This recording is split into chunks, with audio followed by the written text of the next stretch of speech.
The little girl stood alone on the side of the road, soaked by the afternoon rain, hugging a worn-out stuffed rabbit so tightly that her tiny hands had turned white. Cars rushed past without slowing down, people glanced at her through their windows and kept driving, and the storm grew heavier with every passing minute. Just when it seemed the world had forgotten she existed, one exhausted single father carrying grocery bags stopped walking, looked into her frightened eyes, and made a decision that would change both of their lives forever.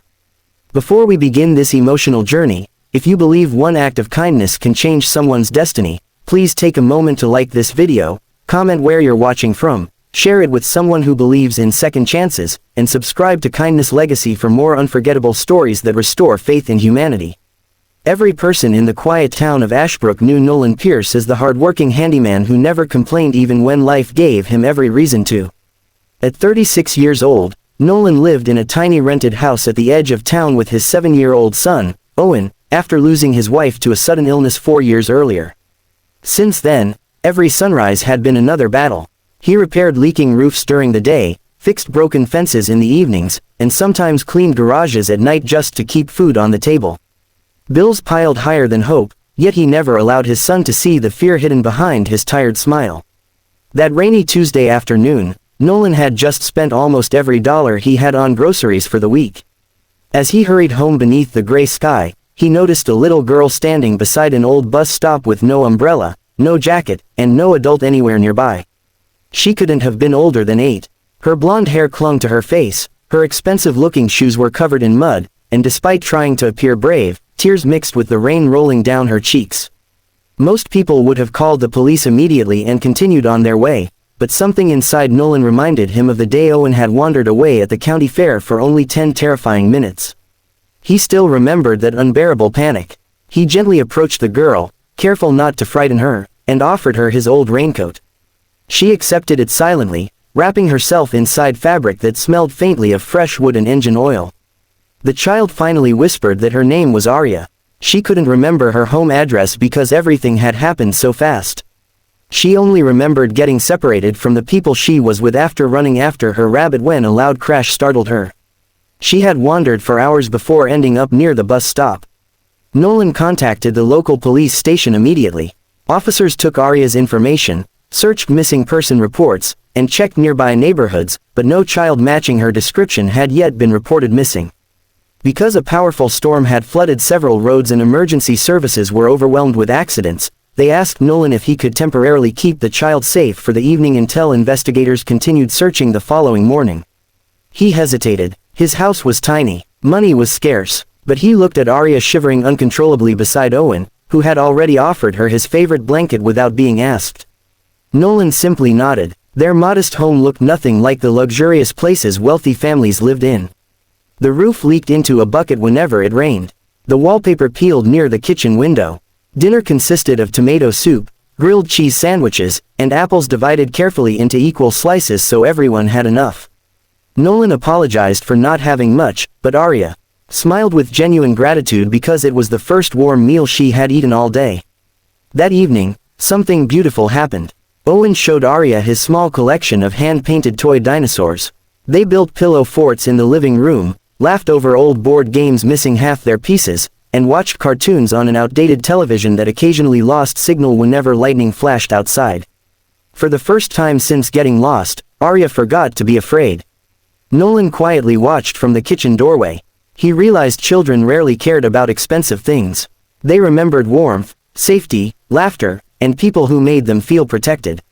Later that night, after both children had fallen asleep on the couch beneath the same blanket, Nolan noticed something unusual inside Arya's soaked backpack. There were no toys except her rabbit. No snacks, only a tiny silver bracelet engraved with initials, a small family photograph, and a card containing a phone number unlike any local number he had seen before. He called it. No one answered. He left a short voicemail explaining that a little girl named Arya was safe and waiting at his home. Miles away, inside one of the largest corporate headquarters in the country, panic consumed an entire security command center. Billionaire entrepreneur Victoria Ashcroft, founder of one of America's fastest-growing technology companies, had spent the last 7 hours searching desperately for her only daughter. Arya had been kidnapped earlier that afternoon during a staged vehicle accident meant to target Victoria herself. Fortunately, The frightened child had escaped when the kidnappers crashed during the heavy rain, but nobody knew where she had gone afterward. Police, private investigators, helicopters, and security teams searched every neighborhood across 3 counties. Then Victoria's phone rang. A voicemail. A calm stranger explained that Arya was safe. Within minutes, dozens of black SUVs raced toward Nolan's quiet neighborhood. The following morning began peacefully. Nolan made pancakes shaped like smiling faces while Owen and Arya laughed around the kitchen table. They had no idea dozens of security vehicles were quietly surrounding the street. A loud knock echoed through the house. Nolan opened the front door expecting a police officer. Instead, he found men in dark suits, local detectives, and a woman whose tear-filled eyes immediately searched beyond him. The moment Arya saw her, she ran forward. Mother and daughter embraced so tightly that even hardened officers looked away to hide their emotions. Victoria could barely speak through her tears. She held Arya's face, checking every scratch and bruise before finally turning toward Nolan. She expected someone seeking money or recognition.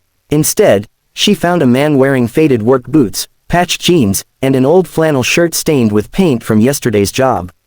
His first words surprised everyone. He simply apologized because he wished he could have offered Arya a better place to sleep. Victoria walked through the small home after investigators completed routine questions.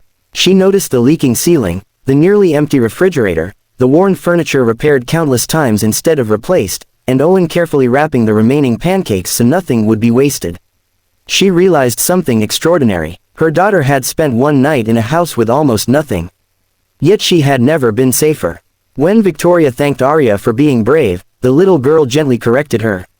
She explained that she had never been scared after meeting Nolan because he reminded her of heroes in bedtime stories who helped people simply because it was the right thing to do. Those words broke something inside Victoria. Years of building billion-dollar companies had surrounded her with people motivated by contracts, profits, or publicity. Genuine kindness without expectation had become incredibly rare. She quietly asked Nolan what reward he wanted. He smiled politely and refused. He explained that if Owen were ever lost somewhere, he hoped another parent would help him too. That was enough. News spread rapidly after police released the rescue story. Television stations praised the mysterious handyman who had protected the missing billionaire's daughter without asking for anything in return. Reporters filled the neighborhood, but Nolan avoided interviews, returning to work the very next morning because overdue rent would not pay itself. Victoria couldn't stop thinking about that humble little house. She ordered her staff to investigate Nolan's background, expecting to discover hidden motives. Instead, they uncovered years of quiet generosity. He repaired elderly neighbors' homes for free. He secretly paid school lunch debts whenever possible. He volunteered at the community shelter every winter despite barely surviving himself. He had never accepted praise. Victoria drove back to his home 1 week later without cameras, reporters, or security surrounding her. She found Nolan fixing a neighbor's broken porch. Instead of offering him money, she offered something entirely different. A permanent position managing maintenance across her company's national campuses with excellent pay, healthcare, housing assistance, flexible hours, and educational benefits for Owen. Nolan stared silently. It sounded impossible. He worried someone more qualified deserved the opportunity. Victoria smiled gently and explained that skills could be taught, but integrity could not. She trusted the man who had protected her daughter when nobody was watching. Months passed. Life slowly transformed. Nolan moved into a comfortable family home where rain no longer dripped through the ceiling. Owen enrolled in an excellent school and made new friends.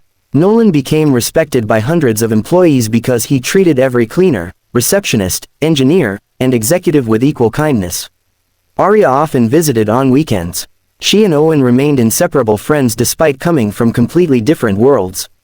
They built treehouses, baked cookies, volunteered together at animal shelters, and reminded everyone around them that friendship never cared about wealth. One afternoon, Victoria asked Arya what she had learned from getting lost. Her answer stayed with everyone forever. She said that expensive houses could protect people from storms, but only kind hearts could make frightened strangers feel at home. Years later, during the opening ceremony for a children's community center funded jointly by Victoria's Foundation and Nolan's volunteer organization, hundreds gathered to celebrate. The building wasn't named after a billionaire. It wasn't named after a corporation. It proudly carried the name The Pierce Promise, honoring one father's belief that helping strangers without expecting rewards could change the world one life at a time. Many families who entered those doors never knew the full story behind the name. But every child who found safety there became living proof that compassion always creates ripples far beyond the moment it is shown. If this story touched your heart and reminded you that kindness still exists in this world, please like this video, share it with your family and friends, leave a comment, and subscribe to Kindness Legacy so together we can continue spreading stories that inspire hope and compassion. Special request. Before you leave, please comment, kindness always finds its way home. Your words may inspire someone who needs hope today. Sometimes the greatest miracles do not begin inside mansions, boardrooms, or banks. Sometimes they begin with a poor single father, a frightened little girl standing alone in the rain, and one simple decision to open a door instead of walking away. In the end, the billionaire gained back her daughter, the little girl found another family who loved her, and the struggling father discovered that the richest people in the world are not those who possess the most money, but those whose hearts remain open even when life has given them almost nothing. That is the kind of wealth no fortune can ever buy.